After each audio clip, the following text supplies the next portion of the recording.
Hello, my name is Paul Torriello, and I'm a team member of the Empowering Youth and Families program. North Carolina's 4-H Empowering Youth and Families program, or EYFP, is designed to empower families and communities to prevent opioid misuse.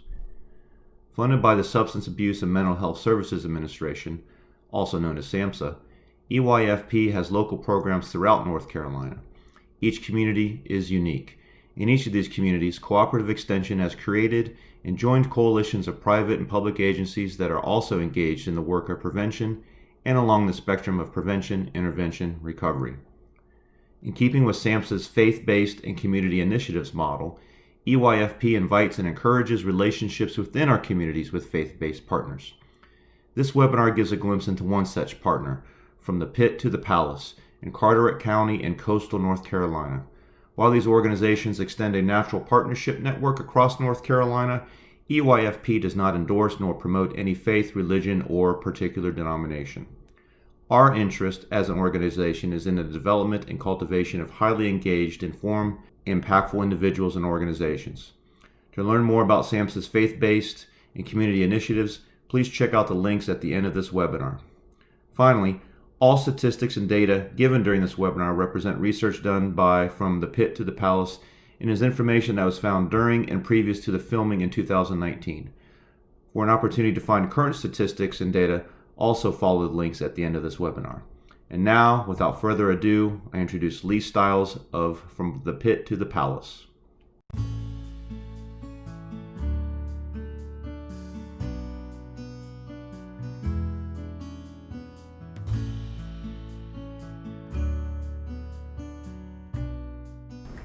So Lee, thank you for coming up. You've traveled a long way. Thank you for having me. Pleasure to have you for part of this project, Empowering Youth and Families program. Let's start with where you are these days. What are you doing? Tell us about your ministry. Tell us about your mission. Tell us about the work you're doing in regards to substance use and substance abuse. I'm the CEO of From the Pit to the Palace. We're an anti-substance abuse ministry.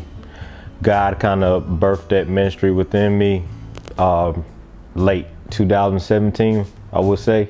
Yeah, October 2017 to be exact. He told me to start a event that would highlight people who were addicted in their past, but they gave their life to God, and God miraculously transformed them, and now they're clean, sober, and they're productive citizens in society. And me and my ministry partner, Mary Sherwood, we went forth with putting that program together. We did it on December the 12th, 2017. Okay. It was absolutely like a landmark program in that area in Carteret County. Over 250 people came out and attended. We had it at Jocelyn Hall, right on the Carter Community College campus. And it was different media there, law enforcement, different people in ministry. And we had 7 people get up and give their testimony of how they went from a life of drugs into a life of sobriety. And that's where we got the name from the pit to the palace.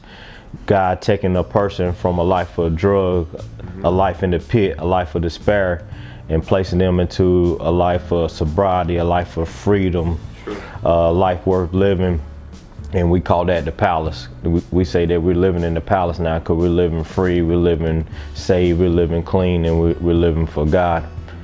What's the opioid crisis? How has it reared itself in Carteret County? Give us a snapshot, to the best of your ability, of the opioid crisis and how it's impacting your county. Oh, it's devastating. Yeah, our numbers from overdose rate, we're above average for the state of North Carolina. Suicide, we're above average for the state of North Carolina.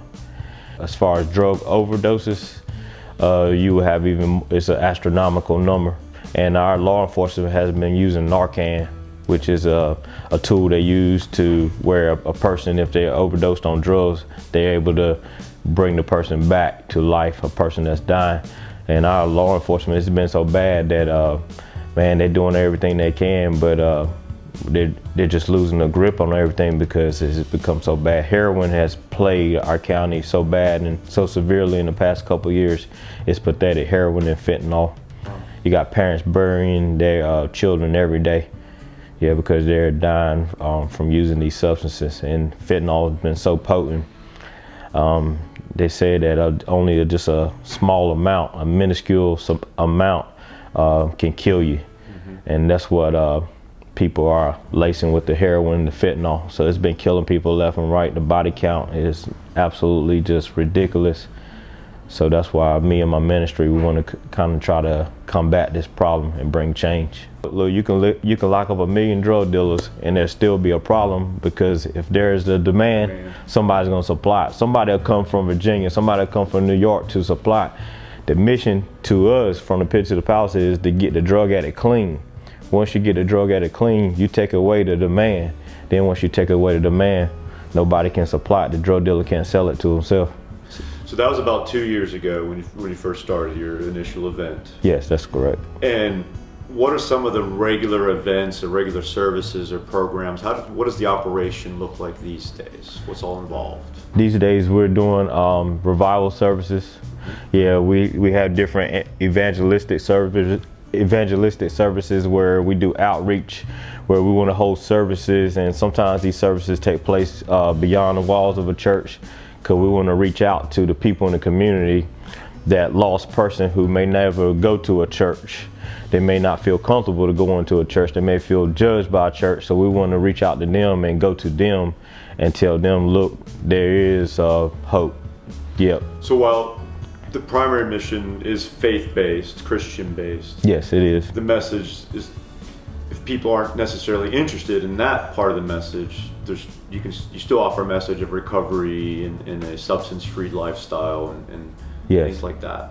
Yeah, we got contacts, we have resources, and we refer people to different detox centers. There's a men's rehabilitation center in Carteret County called Loaves and Fishes. There's another men's rehabilitation facility called Hope Mission. There's a women's facility down there called the Miriam, and we work closely with the founder of that program. And so right now we are in our embryonic stages right now of our ministry, but we do partner with and we link ourselves with other ministries to point people to where they need to go.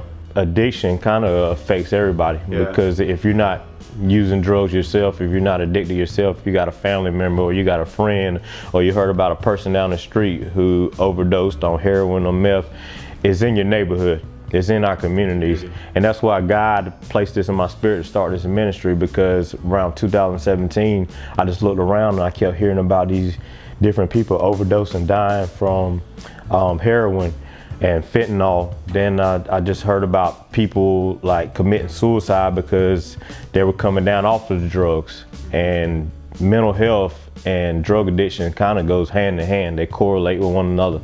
So and my best friend committed suicide in December 2013, and he had got addicted to heroin and prescription pills, and he was coming down off of it and started having suicide thoughts. So that situation, it affected me deeply. And it kind of sparked something in my spirit to say, hey, I want to kind of help with this problem. Personal question, when did you get into recovery? When did you put down the substances? How long ago has that been?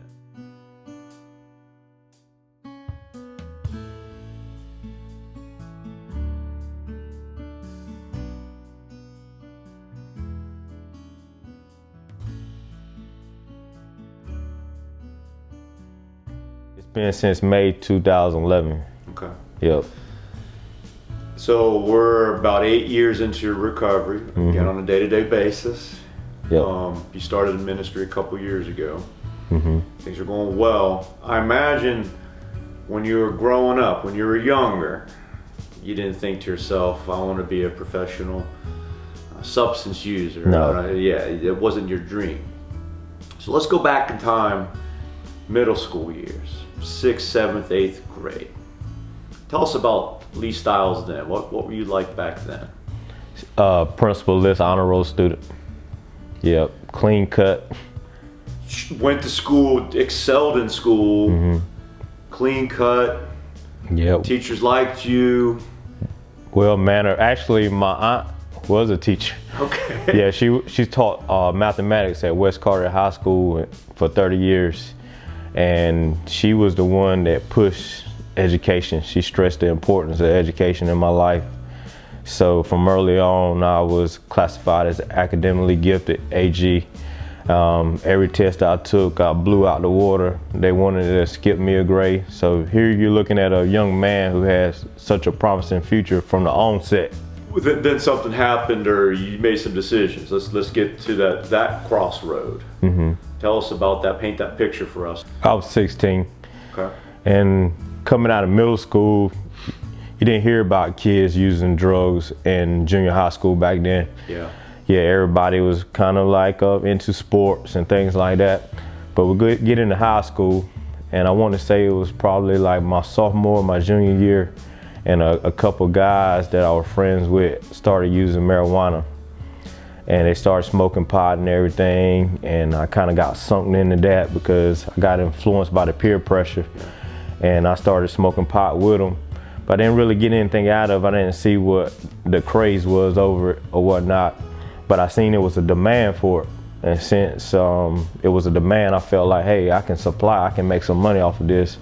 And me and a friend of mine, we started selling the marijuana as well. I'm gonna ask you to speculate, just guess. Between middle school and high school, what do you think could have helped you not go down the path of smoking the weed, then selling the weed, and then however long of that relationship with drugs? If you could wave a magic wand and change things, what would have helped you not pick up or go down that path? What could have prevented you from having that relationship in those years of relationship with drugs and alcohol? If I could have been involved more directly with some type of program in our community that was positive, that I could immerse myself into, just throw myself into the program, and just really kind of, I want to say something that I enjoy, like a hobby or something, get into some type of program centered around that, get involved in that, and just throw myself into it where I didn't have this idle time. And I tell people all the time, that's the first thing that get people is the idle time. They don't have nothing to do. And we come from a county where it's limited resources for young people. We used to have a bowling alley down there. We used to have a skating rink. They took all of that away. So when they took all of that away, the kids, the teenage kids, they're rolling around town like, hey, what do I get into? And we got a beach down there, a beautiful beach, but you only could do so much with that, like during the summertime, during the summer part of the year, just during the summer season. So wintertime, you're just spiraling around and you're like, hey, what can I do? And so you end up just getting into some mischief that you're not even supposed to get into. Your parents, or who your caregivers at that time, what could they have done differently? Let me be more specific. What would you advise parents these days in terms of communication, in terms of whatever you think would be beneficial as they're raising their children to prevent them from building a relationship with drugs and alcohol? Number one, be actively involved in your child's life. My dad worked so much, he worked 2 jobs for 35 years, where it came to a point where I only saw my dad at nighttime when he came home from work. He would attend my sporting events, my basketball games and things like that when he could, but he worked so much, I very rarely got one-on-one time with him. Yeah. So I'm seeking my dad's attention and I'm yearning for this relationship with my father, and he's unable to give it to me because he's working these 2 jobs. He's trying to put food on the table. I understand his plight, but at the same time, I'm like, Dad, I need you. Here's your son. Like, I'm seeking a one-on-one relationship with you. I'm seeking a more intimate relationship with you. And I feel like I can't get that. So if I can't get a relationship with my father, where you think I'm gonna turn to? My mom was there. She was very nurturing. She was a homemaker. But it's some things that a young man growing up needs to learn from another man. He needs to learn it from his father. So my father was working so much, I went to the streets and confided in the streets for that type of guidance and leadership. What did you learn from your parents or your caregivers about substances before you got involved with marijuana, before you went to the streets? Absolutely nothing. Yeah, they didn't never sit down and talk to me about the pitfalls, about drugs or alcohol or anything like that. The only thing that I remember as a child where somebody brought up the issue of drugs and how harmful they were was we had a dare class in 5th grade, and they didn't really do anything. I think that young people today, they need more than just a simple dare class. Yeah, this thing needs to be driven in home like severely, because it's an ongoing issue. It's impacting families and communities, and I think parents don't talk about it enough with their children. They don't sit their children down and say, hey, this is out there. I don't want you to get involved in this. I love you too much. You're better than this. And I just wish that my parents would have done that for me. I guess they assume that you should know better. Yeah, but with a young child, like, no, you can't just assume that they should know better. No, you need to sit this child down, tell them about the dangers that are out there in the communities, and also create boundaries as well. Yeah, and even though you were successful academically, blowing the grades out of the water, setting the curve on the test, It made it worse. How so? Because I made good grades, so automatically my mom, my dad, my grandmother, my aunt, these instrumental figures in my life, they felt like, oh no, my nephew, my son, my grandson, he's not going to get into that stuff. There's no way in the world he's going to get into drugs. Look at his report card. He makes straight A's. He makes A's and B. He makes honor roll. There's no way in the world he's going to get involved in this. So I don't need to sit down and hold a conversation with him, because he's doing fine in school. But it's the ones that are doing fine in school are the ones that you really got to watch out for, because the ones in high school that I remember smoking the most pot, doing the most drugs, were the academically gifted students, the ones that you least suspect. So you can't automatically think that, oh, my child is exempt because my child comes from a good family. Or that's another thing too, people feel like, oh, I got money, so yeah, we're wealthy, it's not going to happen to us. No, this thing doesn't discriminate. This thing affects rich, it affects poor. It doesn't discriminate by race. It's in African American homes, Caucasian homes, it doesn't matter. What's your vision? You mentioned your ministry from the pit to the palace is in its embryo stage. Mm-hmm. What are the next phases of its growth? What's your vision for what you want to do for your community? We got this grand vision, and right now we know that, yeah, just like you said, we are in the embryonic stages.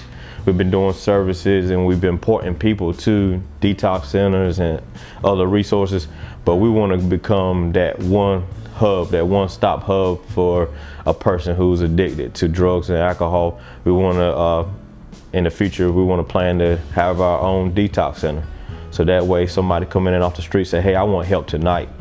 I need to go to detox tonight, because if I don't, I'm going to go right back into addiction. But I'm ready to change right now, because that's the first step. The person has to want to change. They have to want to change. So just say a person come to us and they say, hey, we're ready to change tonight, and they've been addicted to crystal meth for the past year. Okay, let's get you into our detox facility. You do that for a week, you come out of detox, then we're going to get you in our rehabilitation program. And that's another thing, we want to start our full-fledged rehabilitation program.